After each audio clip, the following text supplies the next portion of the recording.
Greetings from the Guinea coast, so named because this body of water over here is the Gulf of Guinea, and therefore the entire West African coast that abuts the Gulf of Guinea is the Guinea coast from back in the day. But we're in a specialized region of the Guinea coast, historically called the Gold Coast. Back when it was a British colony, it was the Gold Coast of the British.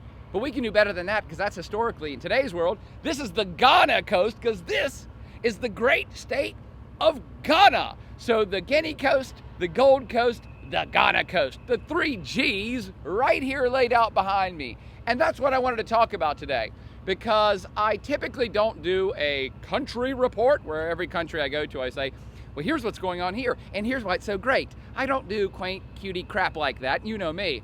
I'm a realist, I'm a pragmatist, and I want people to understand the world. And in that spirit, I'm actually going to do a country report on Ghana, because Ghana got it going on. There is a bigger lesson to be learned from Ghana about the trend in Africa as a whole, and that's why I think Ghana is freaking awesome and shows the promise that the rest of the Sub-Saharan African region might have here in the 21st century. What am I talking about? Well, let's start at the start. I'm actually at Takoradi in a small little industrial port. Let's pan around. The small little industrial port on the western side of Ghana, west coast Ghana, western fringe of the coast of Ghana. And you can see as we're panning around here, this is not a terribly gigantic industrial port. It was a constructed port many decades ago, constructed by the state of Ghana, particularly to increase commodities traffic and trade. It's not a natural harbor. It was built much like Tema, the other big port that will be had tomorrow actually in Ghana. Both of these constructed by the state, and that's important, and I'll come back to that. But as we're panning around here, start to pan back and tell me when you get to that pile. See that pile in that warehouse behind me? That pile of gray, boring looking rock over there is manganese. Ghana is one of the top 10 exporters of manganese. This huge warehouse right here, it's filled with cocoa beans. What? You make chocolate out of that stuff, and Ghana's the second largest exporter of cocoa on planet Earth. By the way, this isn't a big country. So smaller country, second biggest producer of cocoa. Let's keep panning. And I'm not even sure what all this stuff is. But as we pan around this little port, you see other piles of stuff over there. Probably building construction materials, concrete, sand. What I've been on the other side of that pile, there's piles of iron ore and bauxite. Bauxite's what you make aluminum out of. And all of these commodities, and now we'll pan all the way around to where you see back to the Gulf of Guinea behind me. Can you see those oil rigs, KP? You see right off the coast, and I'm not sure which angle they're off, right off the coast over there and way off in the distance, you see oil platforms. So Ghana is now becoming, and they're just starting this, a major exporter, a minor exporter of oil and natural gas as they're discovering off the coast here in the Gulf of Guinea. So put all this together in Takoradi, and by the way, it's Sekondi is the little town right off to my shoulder there. The Takoradi Sekondi combination port city facility.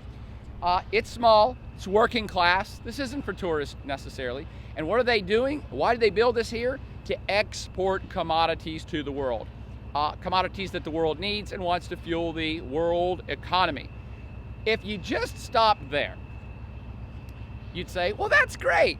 Ghana's got natural resources. So do many other African states. Here's the problem with natural resources, though. They're not worth a whole lot of money. I stress this all the time. Oh, by the way, this used to be called the Gold Coast when it was a British colony, because they also export tons of gold too. Not out of this particular port. They're in the top 10 world exporters of gold, still in today's world. So you think about all this rich stuff, all these metals and ores and manganese and oil and gold and cocoa. Wow, is that why Ghana's rich? Nope, because many African countries have tons of this stuff, and I'll finish up this podcast on that back end. So what's different then? It's actually kind of a curse if all you do is export raw commodities. And what's problematic about raw commodities? They're really not worth that much. Finished goods are worth way more. So the mere fact that this industrial port is kicking out a bunch of raw materials to the rest of the world, that's not what makes Go Ghana so great. There's other things going on here. And I have to be honest, because I'm always trying to peel back the political correctness and nonsense so you understand the world. If you Americans, you Westerners, were to come to Ghana, were to come to Takoradi, and you've heard me say, wow, Ghana's doing really good, then you'd be like, wow, it's going to be a great place to visit. And I have to be honest with you, if you go out into Takoradi, the small town, a working class, blue collar town, most Westerners who have never seen poverty would be shocked. You'd be like, oh, I thought this place was kind of rich or kind of doing good, because it will look like an impoverished area to Western eyes. Dirt roads, a lot of the buildings, especially in the port area, but even getting into town, are kind of, seem like they're kind of half constructed with corrugated tin, and they look like shantytown shacks to the Western eye. And there'll be a lot of garbage everywhere, and people will be burning garbage just on the side of the road in their backyard, and you'll see the toxic smell of plastics burning, and you'll see garbage dumped here and there, and you'll see pigs running around and chickens running around and goats. They love goats around here. Goats are everywhere. And so to the Western eye, you'd be like, wow, this place looks really not that developed. I thought Boyer said this was an up-and-coming, awesome state, and it is. So what's the deal? Why could, to the Western eyes, this place look underdeveloped, or a classic developing nation? And if you just took this port facility and looked at all the raw natural resource commodities that are being exported out, that's very typical for a lesser developed or developing state. So why am I suggesting hold the phone? Ghana's actually really got it going on. Here's why. This is an industrial port. They have several. Tema's another big industrial port. But the state built these ports intentionally decades ago with an eye to the future. Ghana, of all the states in Sub-Saharan Africa, Ghana was the first state to gain independence from the British and any other European colonial power. All of Africa, everything behind me for 5,000 miles, used to be a colony of a European power. The Portuguese were here, the Belgians were here, the Spanish were here, the British were here, the French were here. And it was their colonies. They owned it all. They controlled all those natural resources, and those European powers took all the loot and made all the money for 100 years when they controlled, or a couple hundred years, or 500 years, depending on what part of Africa, while they controlled this territory. Ghana was the first state to throw off that colonial yoke and say, no, we're free and independent. That was 1957. They started the trend that the rest of Africa followed suit with shortly thereafter in the coming decades. So point number one, Ghana, for whatever reason, had a sense of itself, a sense of national identity, and wanted to get out of the British colonial system fairly quickly, and they were the first to do it. That speaks something to the Ghanese character right from the get-go. The first president of Ghana, and I'm going to hackney his name, so I have to look at it, Kwame Nkrumah. Kwame Nkrumah was the first Ghana prime minister and the first Ghana president. He actually was a huge promoter of Pan-Africanism. And again, I'll come back to that by the end of the podcast. He was like, hey, African states, let's stick together. We're all in this together, brothers and sisters. Let's unite under perhaps an African Union to work together to better Africa. So that's an idea that started in Ghana. Now, why these things are, I don't know, but that's why I'm pointing out why Ghana is quite unique and different from the rest of the other developing African states. But back to specifically where we're at. If they just exported raw commodities, they'd be as poor as many other countries in Sub-Saharan Africa. That's what poor countries do. They export raw commodities at low value. They import all finished goods at higher value. They're always in the losing column. It's called being in the peripheral edge of the world economy. What's different here in Ghana? When they got independent in 1957, they have made a concerted effort for decades to not fall into that category of just exporting raw materials. Right now, they have about 50% of their economies in the service sector. Hey, that's what rich countries do. About 25% of their economy is in agriculture, mining, and forestry. That's a fairly high number, but it's much lower than the rest of African states. Most of Africa is in the 75% agriculture, export raw materials category. It's only 25% here. So 50% services, 25% in ag, forestry, and things of that nature, and another 25% in industrial manufacturing sector. Boom, boom. That's what rich countries do too. So first off, economically, Ghana, since its independence, has worked really hard to have a balanced economy, and they have a really well-balanced economy that does a diversity of different things. And that's freaking awesome, because if everybody was just in raw materials, that's low value, doesn't create a whole lot of jobs, that's not a lot of money. If everyone was in the service sector, that actually doesn't create a whole lot of jobs too. But when you have a balance with a lot of people in manufacturing and in factories and producing stuff, that's, to me, the golden standard that people want to go to. Speaking of gold standard here in Ghana. So a diverse economy they worked hard for. And how do you get a diverse economy? By investing into your country. Many African states have gone down a really bad path since independence in terms of the leadership, pretty much robbing the people blind, robbing the state blind, taking all of the money from the export of cocoa or gold or manganese and lining their own pockets with it. Country after country, I could point out all sorts of bad examples of bad leadership across Africa. And Ghana, like everybody else, has had some bad leaders, but largely for the last 3 decades or 4 decades, Ghana's been politically fairly stable. They did have a run of coups there in the 1960s where there were multiple coups with military taking over. Then one strong man, former President Jerry Rawlings, took over and controlled the country for 20 years. Then he relinquished control back to regular politics. And he ran for president as independent, not in the army anymore, and he won. And he was president for 10 years. And then they had a democratic transition where another guy got voted in, and he was president for 10 years. And then they had another election, and someone else got voted in. So we look at Ghana, and point 2 I want to make is diverse economy. Number 2 is politically stable. This place has had several now turnovers, full-on democracy, and it appears that it's on that path for good. Another great reason that Ghana is an example for the rest of Africa, and the rest of Africa is starting to follow suit. And what you have now is some political stability, this kind of personal, or I should say national identity and pride that started here in Ghana, first country independent, and then you put that together with that over the years they've invested in Ghana. And that's kind of, to me, the most important point. When you look around Ghana, all these resources I pointed to, that oil platform off my right shoulder, those are all state-owned. And I'm no fan of communism, or even socialism for that matter, but Ghana has had a concerted effort to control its resources and try to do the best they can, and corruption's rampant everywhere, but they've done the best they can to make sure that the profits from these natural resources goes back into the state. And they perhaps have done it better than anyone else in Africa. And what I mean by this is the state of Ghana owns and controls all the oil and natural gas exploration, all of it. The state of Ghana owns the largest filling station, that's gas station chain, across the entire country.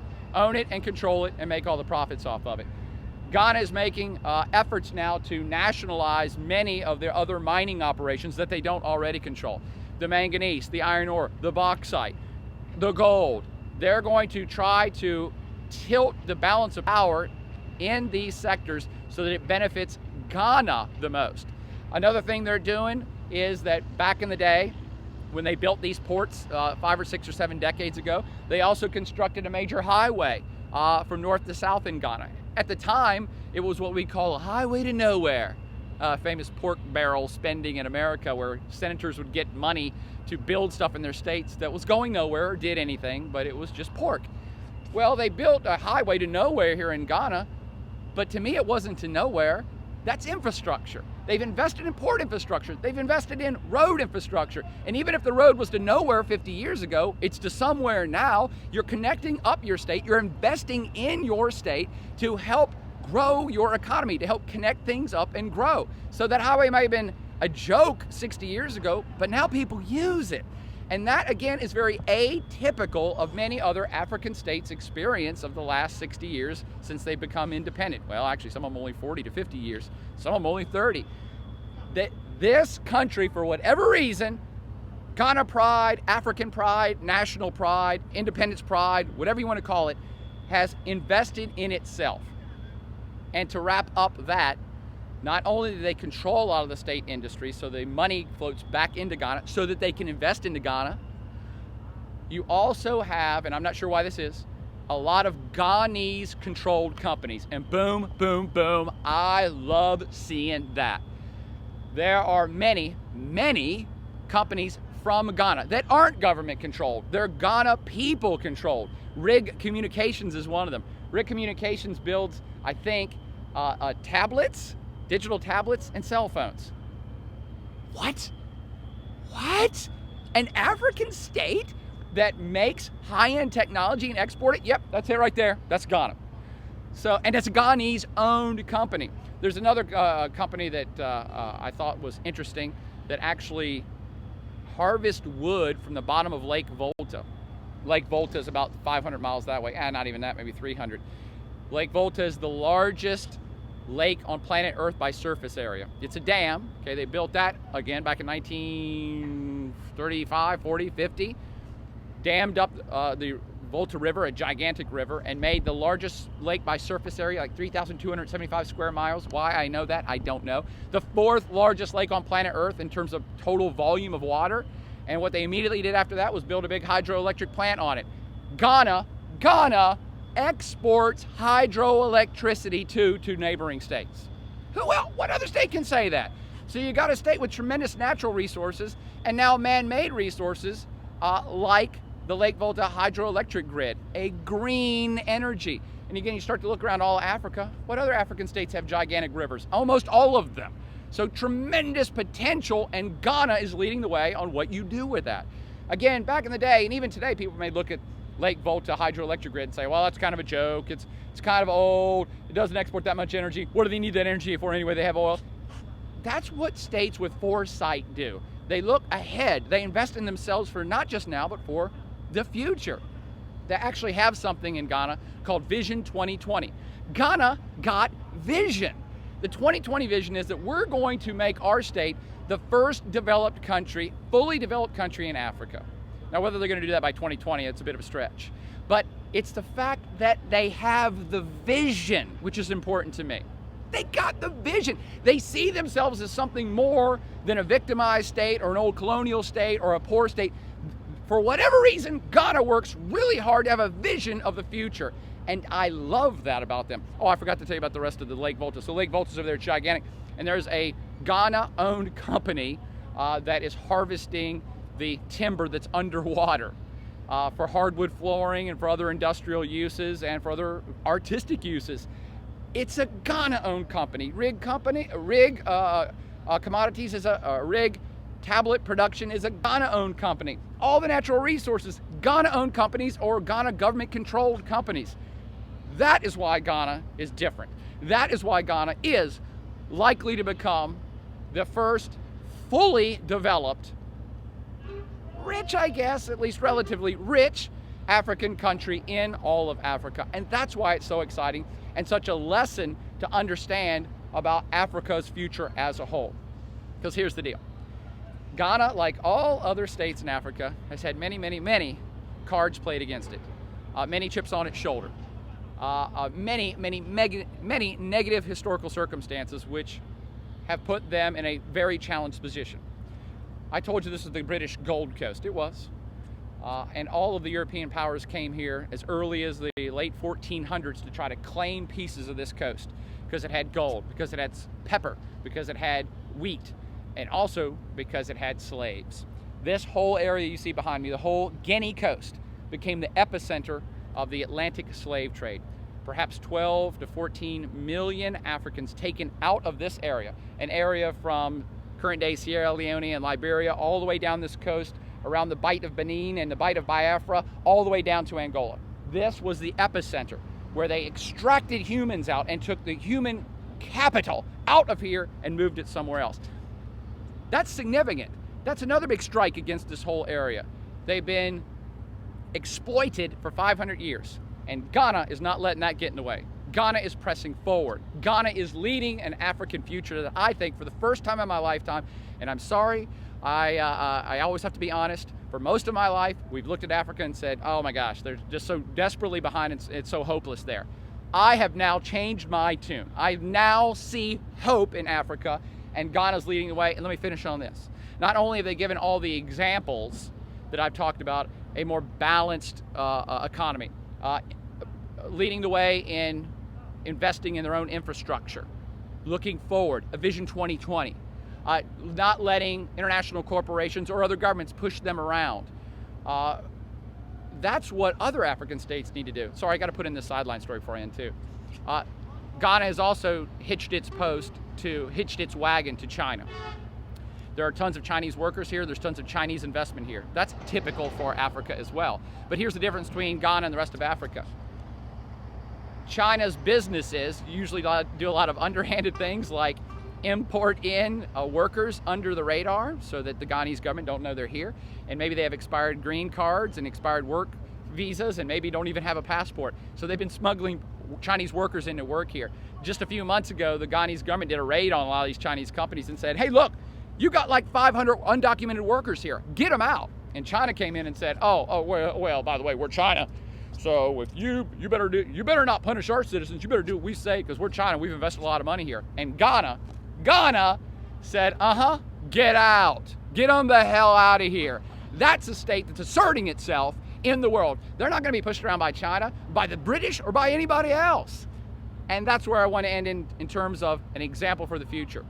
Many other African states are starting to stand up to a lot of old school colonialism challenges and neo-colonialism challenges, international corporations which may be taking advantage of them. And again, Ghana's leading the way. And think about this, to end on a promising note for all of Africa. Think about these stats real quick. Africa, the continent, possesses 90% of the world's cobalt, 90% of the world's platinum, 98% of the world's chromium, 70% of the world's tantalite. And I don't even know what tantalite is. That's what I'm saying. Give me a little tugboat shout out there. Africa has 65% of the world's manganese, 50% of its diamonds, 50% of its gold, 40% of the world's uranium supply, perhaps 20% of the oils and natural gases of the world. And back to that warehouse right there, 70% of the world's cocoa beans come out of Africa. Dig this. What if the African Union were to heed the words of Ghana's first Prime Minister and President, Kwame Nkrumah, and really build a Pan-African movement to build an African Union OPEC of its natural resources of metals and minerals? They control 60, 70, 90% of these elements that are critical to the world economy. That means they could all collectively band together and say, we fix the price of coltan, for example. They have 70% of the world's coltan. Coltan goes into every single chip that goes into every single cell phone and every single computer. This continent has 70% of it. The world needs Africa much more than Africa needs the world right now. And African Union will probably, I believe in the very near future, say, why don't we do an OPEC of Africa? We control the lion's share of the resources, which means we can set the price and we can set the standards and we can set the business climate of how these minerals and metals are going to be extracted out of our continent. That would be following a Ghana example that might make many African states become as developed as Ghana is soon to be. Dig that? For the first time ever, I'm feeling awesome about Africa. And it's all because I came to the awesome state of Ghana to dig this Go Ghana madness. Sweet.